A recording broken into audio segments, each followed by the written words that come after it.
Welcome to Reason for Truth. I'm your host, Stevie Garofalo, in studio today with my good bud, Tony Casella.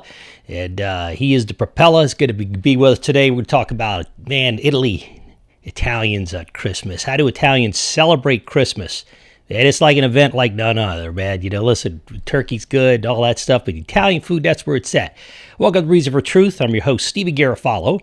Here at Reason for Truth, the truth comes first, the reasons comes last, but we're always and constantly learning. Because listen, when we stop learning, we stop teaching, or at least stop teaching well. At the end of the day, listen, we want to make sure you do a couple things. Number one, make sure you smash that subscribe button, then give that little left Italian hook. It's called Gancio Sinistro. It's left hook, bam, on that little old alert bell. Little Carmine come out, give you something, maybe give you a pie, maybe even bring a little pizza, virtual pizza machine. I can't tell you what's going to pop out of that thing day to day. But anyways, and make sure, share this with your friends. All right. How do Italians really celebrate Christmas? Well, it has a lot to do really with just not the 25th. It can span, and Tony's going to talk to us about that today. Starts at December 8th, and it goes to January 6th. That's right. That's called the party, baby. Tony, welcome to the show. Welcome to Reason for Truth, brother. Thanks, Steve. I appreciate that.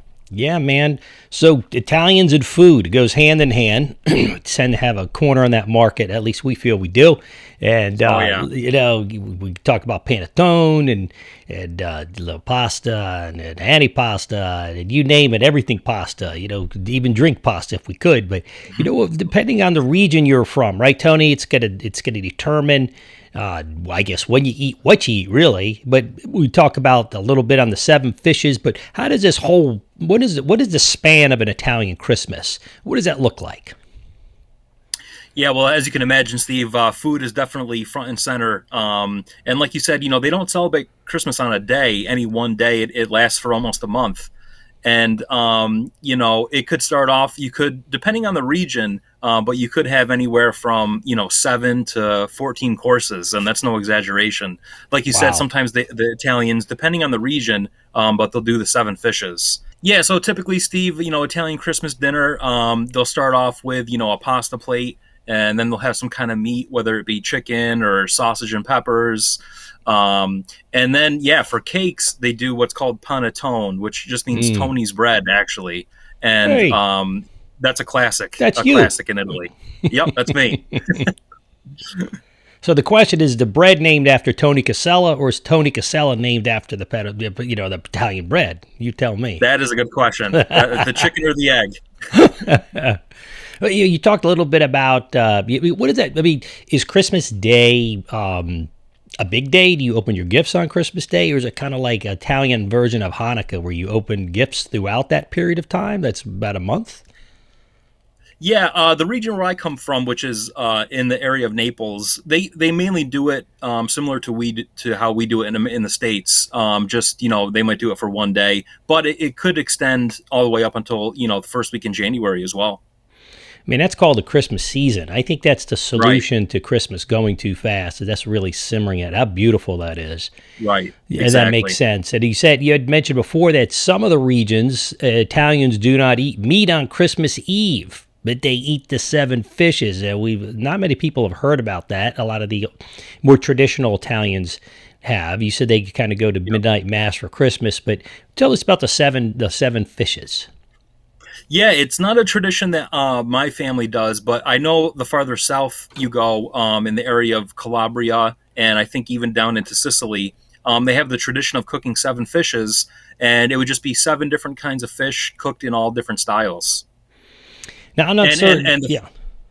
Yeah, go ahead. Sorry, Steve. And the thought behind that is because they don't eat meat usually on Christmas Eve, and so they go for the fish, which represents, like a cleansing meal.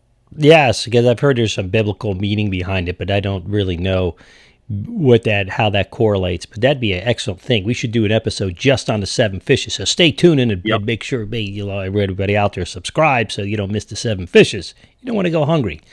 Listen, I do know the midnight mass. I remember my first 18 years of my life, I never celebrated Christmas at home. Some people say, "Oh man, that's so sad." But man, I was talking to my sister. I said, "Tony, we always went to New York, and boy, it was festive, man, back in those days, 60s and 70s into the early 80s. But, we always went, whether we were in New York City or on Long Island with my grandmother, we always, quite often anyways, went to midnight mass. That's a big deal to the Italians. What is that a tradition? There's just some meaning in that. To me, it always seemed tradition. Right. Yeah, it's a tradition. They've just been doing it for so long. It just kind of carried on over into today as well. Now let's move on to Santa Claus. He's a good guy. Klaus, that sounds German to me, so maybe we could make our own version like, Santalini or something, but I'm being funny. Now, Italy has a Santa at the end of the season on January 6th. I think you mentioned before it's called La Befana, comes by to leave presents for the children. What is that about? Is that their version? Right, yeah. And is that their version of or Santa? Right, yeah, they do have Santa Claus as well, but La Befana, which just means the good witch in Italian, brings presents towards the end as well. So in the first week of January, you would get your presents from Santa, at Christmas time, and then you would get more presents from La Befana later on in the season. Ah, okay. Yeah. Before people get upset, Tony and I realize that there's no such thing as a good witch, but it's tradition, and before people get too upset, remember, Santa Claus was a real figure, but Santa Claus doesn't fly around the world on a sleigh either. So it's tradition. You take it in terms of a context. I don't think Italians are worshiping witches. I think it's just kind of what they, it's something that was, I have no idea. It'd be another good, perhaps, episode we should do, Tony, on La Befana. So, anyways, so you said before that she sweeps the floor, representing a new start or a clean slate in the new year. Right, and according to the legend, and there's no historical basis for this as well, this is complete legend, but it goes that she was invited by the wise men to go with them to visit Jesus at his birth, and she declined because she had to do housework, and she was sweeping the floor, and so that's why she had to decline the trip with the wise men. Interesting. It shows you the folklore that each country, and by the way, each country, if you study it, right, Tony? I mean, I've looked at Germany has its, and if you look at Christmas in each culture, it exists in just about every culture, just about. What's interesting is that each one has really their own complete different story.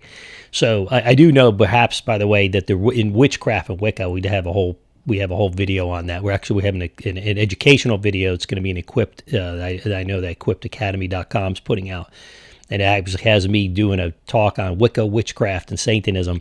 The whole purpose, Tony, of in Wicca or witchcraft for the broom is to actually cleanse out the good spirits. I don't think Italy's looking at it that way. They're looking at it in the inverse. But modern New Age Wicca and witchcraft, people think the broom is something they fly around in. That's not something they create a circle. They write a circle, usually outdoors, and they sweep out the good spirits.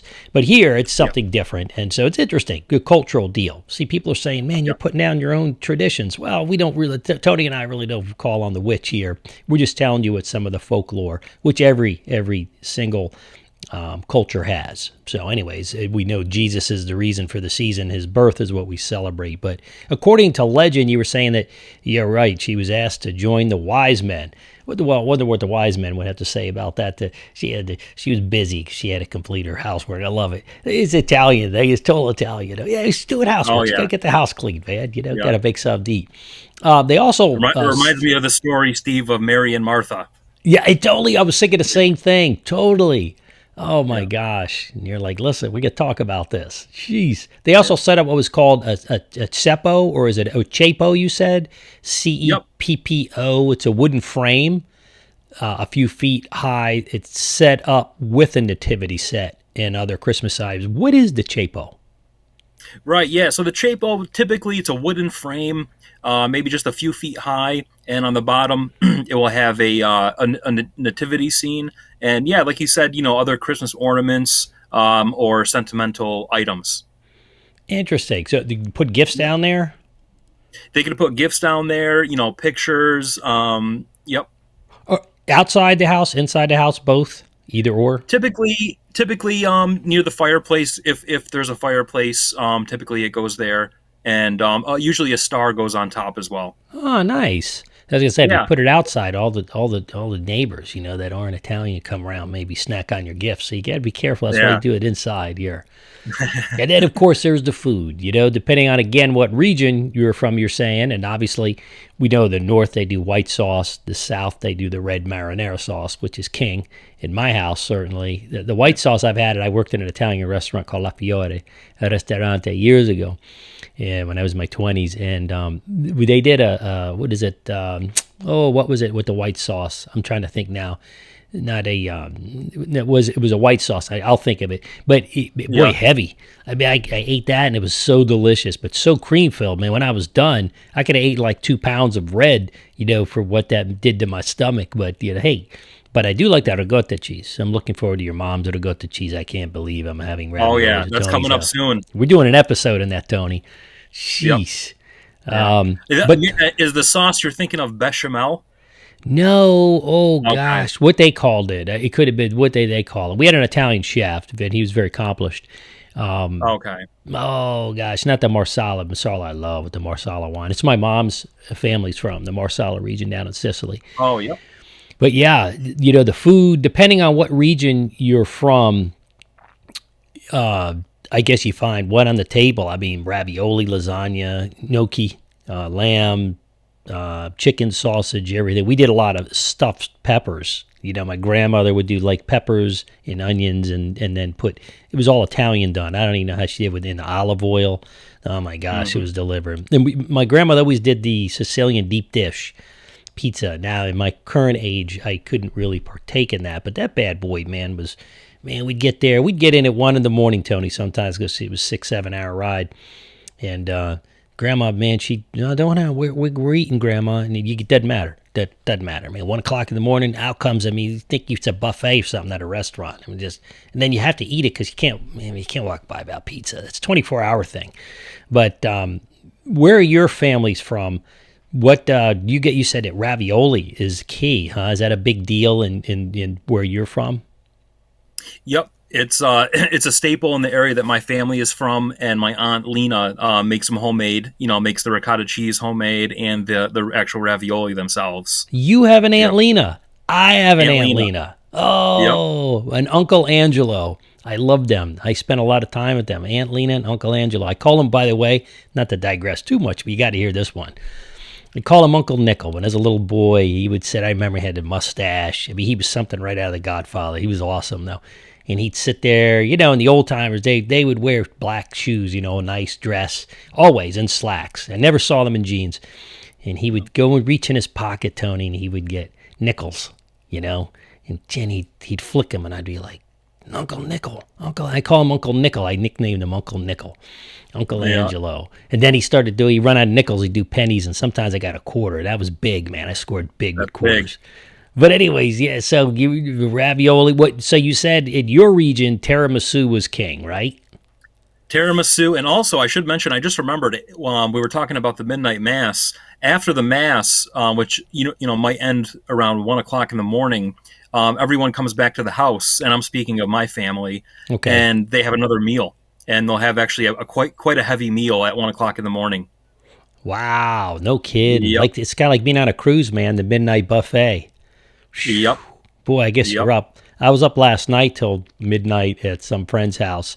Italian guy and a Jewish guy. He was a Messianic Jew, Christ believing Jew. And man, I had to peel myself out of there. These guys are in their 70s. They're almost 80 years old, and they were outdoing me. We're sitting here eating 8 o'clock, 9 o'clock at night. I'm thinking, man, I usually eat, I'm on that diet where I'm done by 3. It's like an anti-Italian meal. It's like, your last meal of the day, and then it's the intermittent. But, oh, gosh. What is tiramisu? Explain for our listeners and our watchers, what is tiramisu? Yeah, so tiramisu is just a cold dessert. It's made with ladyfingers that have been soaked in espresso coffee, and then it's kind of filled with like a cream cheese type filling. Anything soaked in espresso is good. In the South, Tony, they really do. There's places in the South where they deep fry Twinkies. So there's something to be said about this tiramisu. Anyways, I'll take the tiramisu. I don't think I'm in for the fried Twinkies, but it's got to be like a heart attack waiting. Well, wonderful. What other things do you guys do, on the Casella household? And anything in particular in closing? Yeah, so the one thing we do is we play a board game that's become tradition, for over, goodness, 40 years. We play a game similar to the American game Bingo, but this game Okay. is called Tombola. And the concept is quite similar. You have a card with numbers on it, and you have to fill up those numbers first. And it's a very fun game. It's really entertaining. It's funny. Oh my gosh. We grew up, and it's a thing on Christmas. We play bingo. That's what we do. That is funny how Oh you wow, say that. It is to this that's day. wow. Yeah. It's no other game. That is the game. Yep. But you know what? Can you teach me how to play Tombola? Yeah, we have a set here. When you come up, we'll play a game. All right. I may, you know what, I may get one because the family's gathering this year. I may have to get one, and you may have to talk me through getting started. Is it similar to bingo? Can you play similar? Is it easy to learn? Very, very similar, almost identical Okay. to bingo, just a little different setup. But yeah, if you can play bingo, you can play tombola. Okay. That's it, Yep. man. Going on Amazon. Just to boom, get it here in Yep. 2 days. Well, I appreciate Yep. it. That's my good bud. Tony and I, we not only share the love of Jesus Christ deeply, but we also share Italian heritage, and that always bonds us deeply. So God's blessings. Tony, thank you for joining us. Matter of fact, we got a couple more Casella episodes coming up. Tony and I are going to be talking about New Year's Eve and New Year's Eve resolutions, and just really what an Italian Christmas looks like. Not just an Italian Christmas. We want to talk about really what is the meaning of Christmas from a biblical perspective, not just an Italian perspective. Tony, thank you for being with us today, brother. Thanks, Steve. I appreciate the opportunity. Yes, sir. Yes, sir. Always an honor.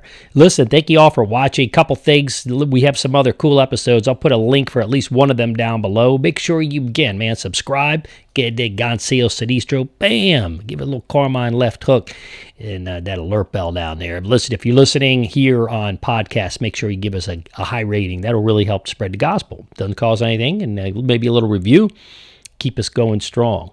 And once upon a time, there was a day, Tony, we were one of the top downloaded conservative iTunes conservative programs years ago. My buddy in D.C. called me and told me that. And, since then, a lot of programs with larger budgets came. So listen, we don't have that quite large budget. So anybody who would do that for us would be appreciated. God's blessings to you. Listen, depending on when we air this, may you have a very Merry Christmas season. Spread it out over the month. Enjoy your times with family, food, little tiramisu. If you don't make tiramisu, listen, go over to the store, get yourself some. But go to the Italian place, the real Italian place, not like the supermarket. Go down there, find the little Italian market. I'm sure they got something for you. God's blessings to you. Man, this is Stevie Garofalo, your host with my good bud and co-host here, Tony Casella. This is your Reason for Truth, Italian Reason for Truth for today.